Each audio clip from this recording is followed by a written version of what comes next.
नमस्कार। स्वागत है आप सभी का अपने इस चैनल एग्जाम नाइट पर। मैं विजेंद्र लम्पलेट स्वागत करता हूं आप सभी का। यूपी ट्रिपल एससी एनएम महिला स्वास्थ्य कार्यकर्ता के फाइनल ज्वाइनिंग को लेकर महत्वपूर्ण अपडेट आप सभी के लिए है। नियुक्ति पत्र प्लस प्रोविजनल वाले कैंडिडेट के लिए बड़ी खुशखबरी होने वाली है। आप लोगों से रिक्वेस्ट है कि प्लीज आप लोग वीडियो को जो है पूरा जरूर देखेगा। और खाली सीटों को लेकर वेटिंग लिस्ट कोर्ट केस के लिए आप सभी के लिए महत्वपूर्ण अपडेट होने वाला है, तो आप लोग एक बार वीडियो को भी लाइक जरूर कर देना। जैसा कि आप सभी को पता है कि 26 तारीख को जो अभ्यर्थियों के द्वारा धरना दिया गया था और सचिव साहब के समक्ष जो ज्ञापन सौंपा गया था, उसमें ये चीज़ें सभी को पता है कि उसमें निर्देश दिया गया था सचिव साहब के द्वारा कि भर्ती पर जो कार्य है, फाइनल कार्य है, वो सितंबर के फर्स्ट सप्ताह से किया जाएगा और 15 अक्टूबर तक सभी अभ्यर्थियों का जिनका फाइनल मेरिट लिस्ट में नाम है उनकी ज्वाइनिंग दे दी जाएगी। और उन्होंने ये भी कहा था साहब साहब कि इस वैकेंसी में किसी भी प्रकार से कोई भी विवाद नहीं है। जो भी कार्य किया गया है, जो सीटें हैं, जो कटाव को निर्धारित किया गया है, वो सारी चीज़ें जो है सीटों के अकॉर्डिंग जो है मैनेज की गई हैं। इसलिए वैकेंसी में किसी भी प्रकार से कोई विवाद नहीं है। और कुछ अभ्यर्थियों का ये भी कमेंट था कि सर कॉल किए जाएंगे, क्योंकि देखिए इसमें जो अभ्यर्थी हैं, प्रोविजनल वाले अभ्यर्थी बहुत ज़्यादा घबराए हुए हैं, क्योंकि देखिए उनको ये नहीं पता है कि हमसे गलतियां क्या हुई हैं जिससे प्रोविजनल लिखा हुआ है। तो उनको ऐसा लग रहा है कि वहाँ से जो है कॉल आएगा और हमें बताया जाएगा कि आपसे ये गलतियाँ हुई हैं और आप जो है डॉक्यूमेंट लेकर आइए, आयोग में जमा कर दीजिए। ना के बराबर चांसेज हमने स्टार्टिंग से बताया, कोई भी जो है कॉल जो है आयोग के द्वारा नहीं की जाएंगी, क्योंकि आयोग से यदि कॉल किया जाएगा किसी अभ्यर्थी के लिए तो उसमें भ्रष्टाचार बहुत ज़्यादा फैल जाएगा। इसलिए इस प्रकार से कोई भी कॉल नहीं आएगा, क्योंकि उसका दुरुपयोग भी हो सकता है। और ये चीज़ें हमने आप सभी को बताया था कि नोटिस जारी की जाएगी, बाकायदा नोटिस के अकॉर्डिंग ही आप लोगों को बुलाया जाएगा और फाइनली आप लोगों के जो डीवी में गलतियां हुई हैं, जो भी आपका प्रोविजनल लिखा है, जो भी डॉक्यूमेंट है, उसके लिए आप सभी के डॉक्यूमेंट जो है जमा कराए जाएंगे, रीवेरीफाई किया जाएगा और फाइनली आप सभी की जो ज्वाइनिंग है वो एक साथ दी जाएगी।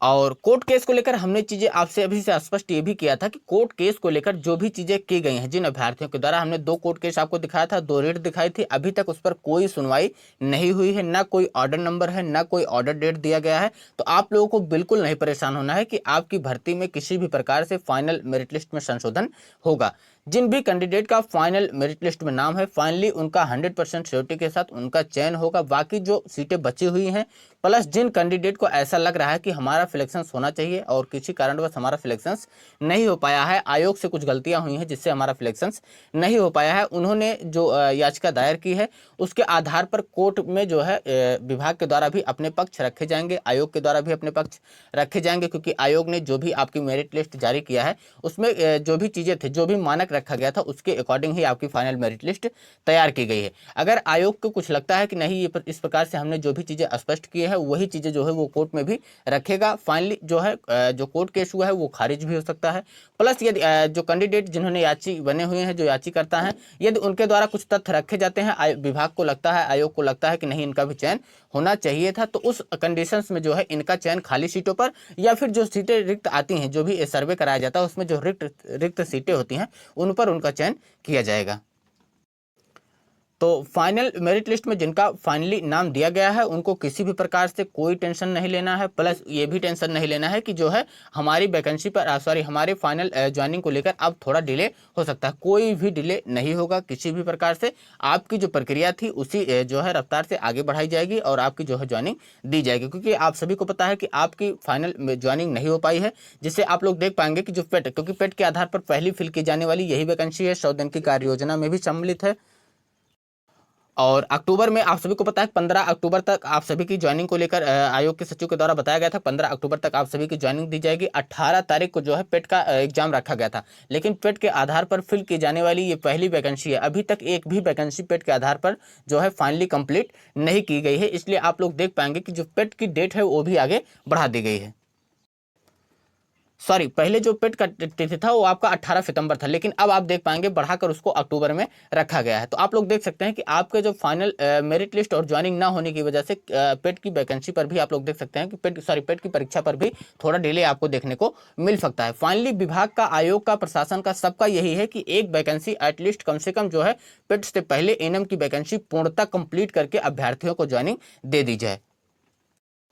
और इसी प्रक्रिया पर आपका सितंबर के फर्स्ट सप्ताह से या फिर 10 तारीख से आप देख पाएंगे आपकी भर्ती प्रक्रिया पर कार्य किया जाएगा और फाइनली जो है विभाग के पास जो है लिस्ट सौंप दी जाएगी जितने भी कैंडिडेट हैं डिस्ट्रिक्ट प्रेफरेंस फिल कराने के बाद, और फाइनली डिस्ट्रिक्ट वाइज या फिर जो भी चीज़ें होंगी वो विभाग के पास से आप लोगों का ज्वाइनिंग दे दी जाएगी। और जिन अभ्यर्थियों का खाली सीट को लेकर है कि एससी को मिलना चाहिए, ओबीसी को मिलना चाहिए या फिर जो पीएच कैंडिडेट हैं उनको मिलना चाहिए, जनरल को मिलना चाहिए, तो देखिए किसी एक विशेष कैटेगरी को ये सीटें नहीं दी जाएंगी, जैसे कि मान लीजिए एससी हो गया या फिर ओबीसी को दे दी जाए। हो सकता है कि इन सीटों को जनरल में रखा जाए या फिर सभी को जो है सीटें जो है आरक्षण के अकॉर्डिंग जो है बांट दी जाए, क्योंकि देखिए पर्सनल एक किसी कैटेगरी को देने पर फिर विवाद होगा और फिर वैकेंसी जो है कोर्ट में जाएगी। तो इस प्रकार से आयोग से कोई भी विवाद नहीं होना चाहता आयोग भी, जिससे कि आपकी वैकेंसी पर आरक्षण के अकॉर्डिंग भी प्रक्रिया को आगे बढ़ाया जा सकता है खाली सीट को लेकर, या फिर खाली सीटों को भरा भी ना जाए, अगली बार किसी वैकेंसी में इसे सम्मिलित कर दिया जाए। वेटिंग लिस्ट को लेकर आयोग के ऊपर है, यदि फाइनली विभाग के द्वारा ऐसा लगता है, कोर्ट केस भी हुआ है, ऐसा विभाग को लगता है कि वेटिंग लिस्ट तैयार की जानी चाहिए तो वेटिंग लिस्ट तैयार हो जाएगी, उसमें किसी भी प्रकार से कोई परेशानी नहीं होने वाली है।